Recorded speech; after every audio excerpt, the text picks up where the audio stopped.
today in Rich in Relationship. We're going to talk about why, when it's all about the money and nothing else, poisons your marriage and your life. In human beings, there is a natural want, need, and desire for more, to progress, to grow our material well-being. And when everything looks good on the outside, but feels a little incomplete on the inside, life starts to lose its meaning.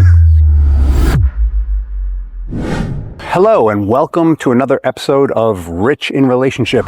I'm your host, Rich Heller, and today we're talking about why prosperity without purpose breaks families. And I am doing a little experiment here. I'm shooting this from one of my favorite places. Check it out. Right? Everyone told me, don't shoot outside, don't shoot it outside. We're going to see about this. I've been dying to do my podcast from this spot for years. So let's talk a little bit. There is a saying, money is the root of all evil. Wait, no, that's not it. It's the love of money is the root of all evil. And what that means is when we elevate financial prosperity above even our sense of why we are earning, what we are earning that money for, that's when things start to fall apart. And this seems like duh to so many of us. And yet, I want you to know, it's so easy to do. It's so easy because we measure business success by profitability, gross sales and profitability. We measure family success to some extent by how we're feeding our children and what kind of schools we're sending them to and what kind of clothes we're putting on them, right? I mean, if we're putting ratty old clothes, we feel like, God, there should be something more. Now, I'm going to tell you, there are times when you should be grateful for ratty old clothes, but that's not what we're talking about here. What we're talking about here is, in human beings, there is a natural want, need, and desire for more, to progress, to grow our material well-being, because the studies show that when material well-being hits a certain level, things get easier. Studies show when you have about $80,000 or $100,000 a year in income, you can have a washing machine and a dryer and maybe even a dishwasher and certainly a car, right? And life gets easier when you have those things. The challenge is when we hit that point of, let's say 100,000, let's call it, depending on where you live, might be 150 in New York City, what do I know? When you hit that point, the return on investment, emotional well-being return on investment, comes down incrementally the more you earn. But a lot of us get hooked on more, better, different, because that's the current of our culture, and it's hard to fight the current, isn't it? So the trick is to align your sense of purpose as an individual, your sense of purpose as a partner, your sense of purpose as a parent, your sense of purpose as a member of the wider society, with the desire to prosper materially. If you can align those things, it's like the trifecta, right? You're making the money, you're feeling good, you're taking care of business. That's the dream, right? A listener writes, "We worked incredibly hard to build our business and provide for our family. Now that we're financially comfortable, I thought life would feel easier, but it actually feels more confusing. The kids seem unmotivated, and sometimes even our relationship feels directionless. What are we supposed to be building now?" You know, and we've hopefully all been here. If you haven't been here, this is something to strive for, right? Material success has arrived, but meaning feels a little unclear. We've either all been there, are there, or will be there again, right? Because this is the nature. Life is very cyclical. It's the nature of life. And when everything looks good on the outside, but feels a little incomplete on the inside, life starts to lose its meaning. For us personally, we feel like, why am I on this hamster wheel? Why am I working so hard and yet feeling so unfulfilled? Life starts to lose meaning for us in terms of our family. I'm giving them everything they want, but they want more, better, different. Been hooked by the current of the wider culture. Not a good thing, right? That's not where we want to be with our families. The hope is that we can eat well and have nice vacations, have experiences together. It's not so much about where we go, but the quality of the experience. Have experiences with each other that support our family values, that teach children the value and importance of life as we see it, and uplifts the whole family, right? That's the hope. Now, this can be especially challenging if you're working together and married. But it's challenging anyway, don't get me wrong. You could be working separately and married. One of you could be working at a financial job, and the one could be working at uplifting the home.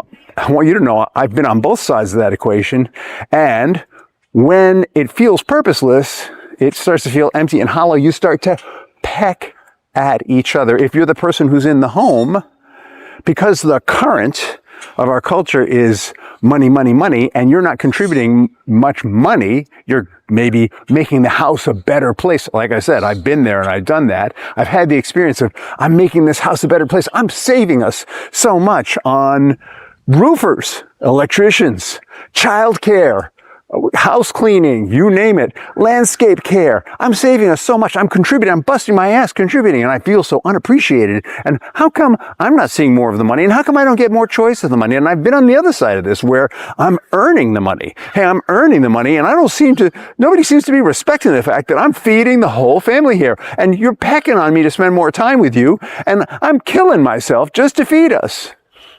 Either way, I've been in both places and felt empty. When we feel empty like that, what do? We start wailing on each other, right? When we feel a little victim-y, we tend to turn on the person we trust the most. And the problem is when we turn on the person we trust the most, they trust us less. And when they turn on us, we trust them less. We feel less safe, and it destroys intimacy. It destroys our sense of safety.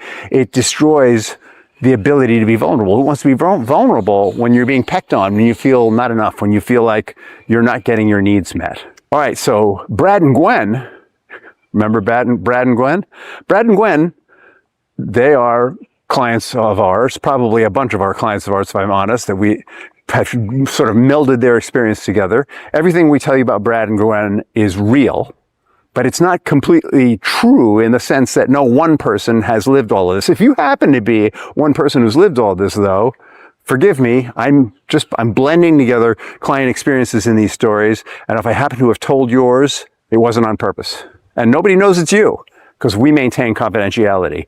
Brad and Gwen spent 15 years building their company, and in the early days, survival kept them aligned, right? Like they wanted somebody to help them with housekeeping. They wanted somebody to do the bookkeeping for them. They wanted help, but they didn't have it. 15 years later, they have all that. The business is thriving. Financial pressure has eased by most measures. According to the drift, they've made it. They've succeeded. They're vacating where everybody wants to vacate. Their Facebook posts are pretty admirable. It's the ones you're looking at and going, why not me kind of thing. Their teenage children, however, were not thriving so much. They seemed a little detached from the family's work ethic. They weren't performing in school. They were beginning to party, so to speak, which is normal and natural at 15. And Brad and Gwen were just a little worried, given who they had been as teenagers, what kind of partying they might be doing.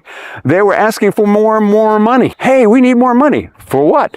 For what? Brad and Gwen would ask. They would push them. They would press them. A lot of conflict. They were very disturbed, Brad and Gwen. They were like, hey, we work so hard. We've given them so much. Why do they want more? Now, what Brad and Gwen didn't know is part of what was going on here is their children's demand for more was a reflection of the cultural drift. See the drift? The cultural drift, right? The cultural drift pushes for more, better, different. But to some extent, it was a reflection of them. They were working and growing. Every time they got close to a goal, in business, when you get close to a goal, you slow down unless you set another goal further out. So you tend to set the next goal before you hit the first one, and you tend to hit the first one as you're moving towards the next one. And Brad and Gwen's kids were mimicking that energy of, I got an allowance raise and I want more. I'm hanging out with these kids and I want more. Brad said, I thought once we made it, things would feel more settled. Gwen said, sometimes it feels like We lost the reason we were pushing so hard in the first place, right? And remember that Gwen has been holding the fabric of the family, the emotional fabric of the family. So she's really in touch with the emotional reason. The emotional purpose of success for Gwen has always been a happy, joyous, courteous, contented family where the individuals are uplifting one another and caring for one another, and she's not seeing that. And Brad, being kind of a typical guy, is kind of like, why do they keep asking me for more? When is it going to be enough? His own inadequacies being pressed by it. They had achieved financial prosperity, but they hadn't defined what the prosperity was for exactly, right? They sort of lost sight of what are the experiences we want to create for our family. And as a result, the kids were kind of escaping into typical 15-year-old escapism routes, and Brad and Gwen were having trouble managing that.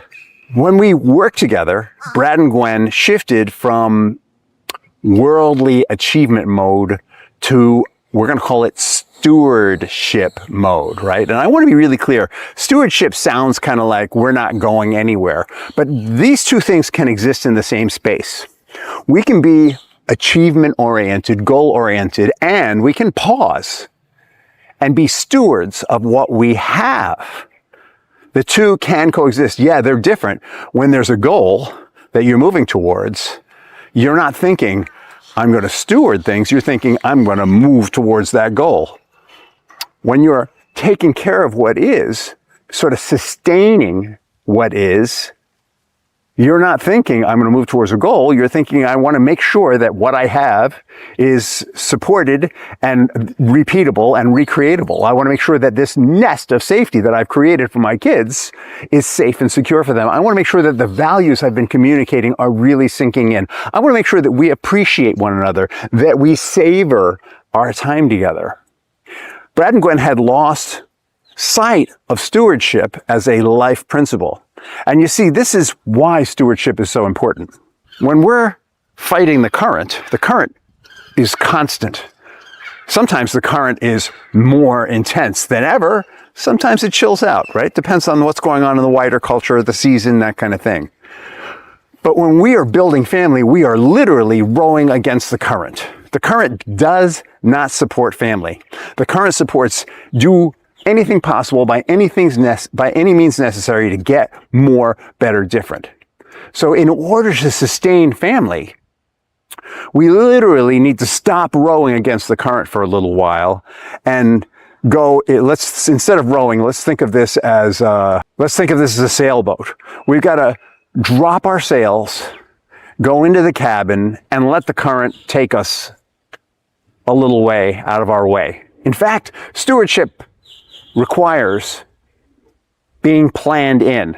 When you're moving towards whatever your goals are, planning in stewardship is vital, because if you don't take down the sails, stop, assess where you are, what came up that wasn't expected, assess where you are, savor your accomplishments in the moment. If you don't do that, you will get exhausted and you won't make it there, which is what was happening to Brad and Gwen. So they got clear about why were we creating all this wealth? Well, part of it was the purpose of the business itself, which was rocking, but part of it was to support their family. Part of it was to show up for those kids in a way that reminded them what is important in life, and to teach them there is a current in the world, and our family values and our direction is not always in alignment with it, and we need to teach you how to manage that conflict. Right? And remember that everything good in the world has come out of conflict. It is a good thing when we want something and move in a way that the current is not. Because navigating that current and navigating what we want, not only do we throw off some of the effects of the current, but we actually change the current.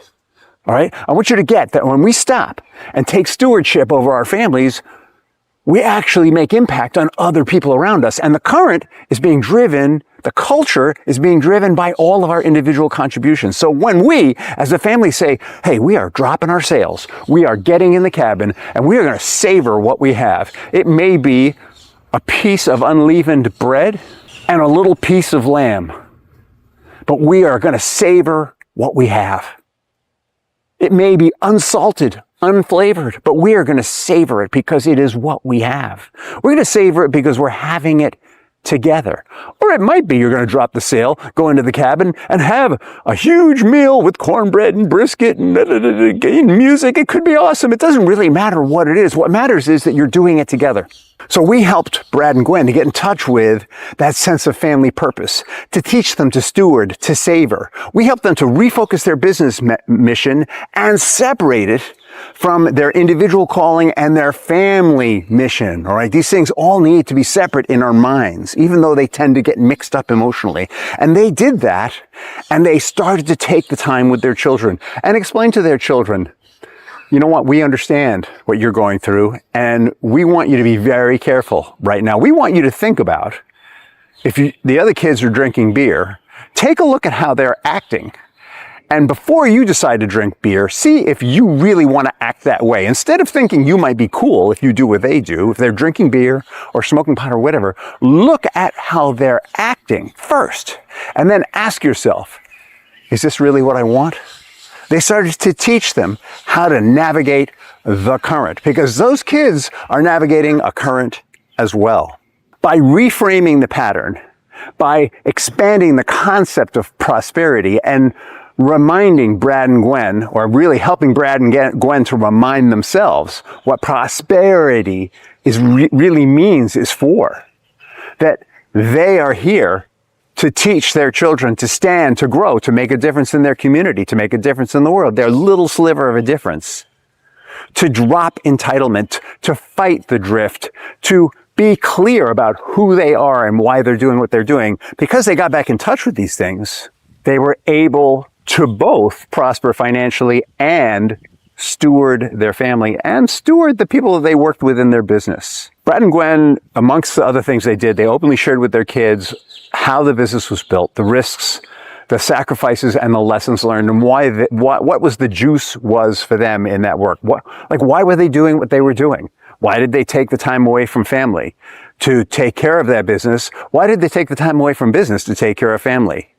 They worked with the kids to establish a sense of family purpose. What's the family legacy that they want to create? What's the difference that Brad and Gwen want to make? And they encouraged their kids to lean into their own strengths to see how they could take their strengths combined with the family values and continue to push against the drift and make whatever difference was possible. And I want to be really clear. I'm not talking about changing the world, and I am, right? Individually, I can't change the world, but this thing Gandhi used to say, be the change you want to see. That's what we're talking about here. They taught their kids this, the value of contribution, the value of stewardship, the value of learning, the value of responsibility. They reframed prosperity, not just as having a lot, but managing what you have in a way that builds everyone up. Your partnership, your family, your community.